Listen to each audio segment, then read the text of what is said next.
You know that favorite t-shirt you have, the one that's just perfectly soft, or that sweatshirt that's your go-to for a cozy day? Well, what if I told you that feeling isn't an accident? It's not magic, it's actually a recipe, a secret set of instructions. And today, we're gonna dive in and crack the code behind the clothes we wear every day. Okay, so when you first look at this, yeah, it looks complicated, right? It's basically a wall of numbers and codes. And you're probably thinking, this is for an engineer, not me. And look, you're not wrong, it's definitely technical stuff. But what if we look at it a different way? What if this isn't some boring spreadsheet, but actually a recipe book? Seriously, think of each row as a completely different recipe for a unique fabric, spelling out the exact ingredients and the steps to get that perfect result. So, here's how we're gonna break it all down. First, we'll tackle fabric weight. Then, we'll get into the story of the yarn and filament, the core ingredients. After that, we'll see how it all gets put together with the final stitch. And to wrap it up, we'll talk about why this whole recipe matters so much from the factory all the way to your closet. All right, let's jump into our first section. We're talking about decoding fabric weight. This is really the foundation of the whole recipe. It's the one thing that kind of sets the stage for how a piece of clothing is going to feel, how it hangs, and what it's good for.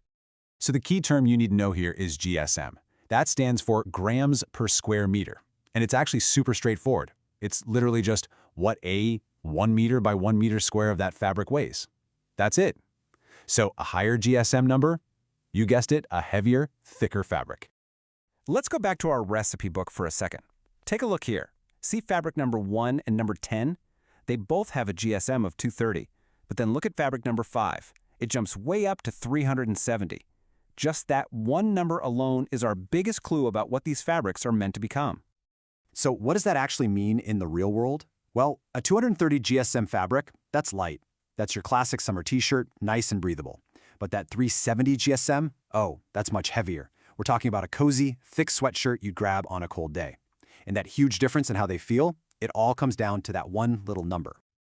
Okay, so we've got the foundation down, the weight. Now let's get into the core ingredients that actually create that weight. This is the yarn and filament story.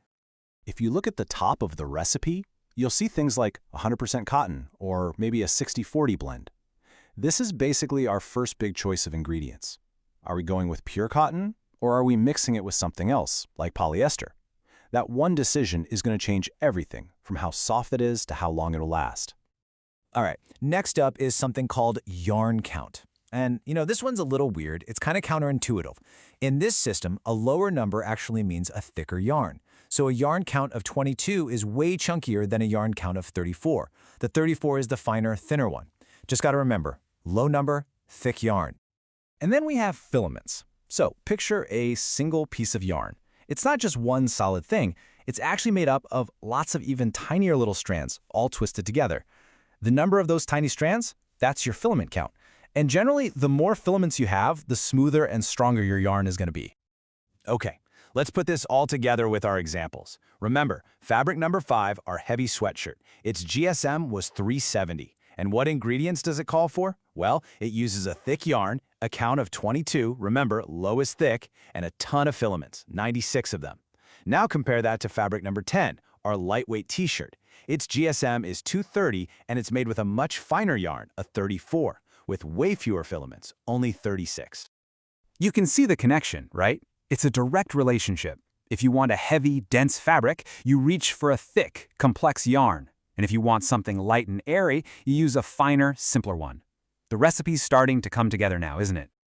All right, so we've picked out our ingredients. Now it's time for the final step.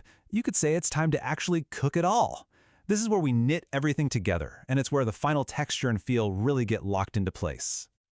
First up, we have stitch length, or SL, and this one is pretty much exactly what it sounds like. It's just how long each individual little loop is in the fabric's knit. A longer stitch will give you a looser, more flowy fabric. A shorter stitch, that's going to make things more tight and compact. And then there's gauge. Gauge tells you how dense the knit is. Basically, how many needles are crammed into 1 inch of the knitting machine. So a higher gauge means more needles, and that gives you a finer, more compact fabric. A really good way to think about it is like pixels on a screen. More pixels per inch gives you a sharper image. It's the exact same idea here with fabric. And here's where it gets really cool. All of these things are totally interconnected. It's a domino effect. A thicker yarn, like that 22 count one, just naturally needs a longer stitch length to even be knitted. And that finer yarn, the 34, it uses a shorter stitch. It's like a puzzle where all the pieces have to fit together perfectly. So you see, you can't just tweak one number without affecting everything else. The kind of yarn you pick determines the stitch length you need. The blend changes the texture, and all of it has to work together to hit that target GSM weight we talked about. Every single number on this sheet is talking to all the others. It's this beautifully balanced system. Okay, so we've cracked the recipe. But you might be thinking, so what? Why does any of this matter? Why go through all this trouble for every little detail? Well, because this is basically the secret language of the entire fashion world. Think about it. First, for designers, this is how they communicate exactly what they want. They don't just ask for a soft t-shirt, they hand over this recipe that spells out exactly how soft, how heavy, and how it should hang. Then you've got the manufacturers. They need this to make sure every single garment is consistent. This recipe is why the shirt you buy in one city is exactly the same as the one sold thousands of miles away. And finally, it matters to you, because now you get to understand the story behind your clothes and just how much thought goes into them. And this really just says it all, doesn't it? Every piece of clothing starts not with a sketch, but with a set of numbers that defines its very essence. We always picture fashion starting with some beautiful drawing, but the truth is, the real-life garment, it starts right here, with a recipe of numbers that basically defines the fabric's soul. So, I'm going to leave you with a question. The next time you're shopping, or even just picking out what to wear, and you grab a t-shirt or a sweatshirt, will you think about it differently?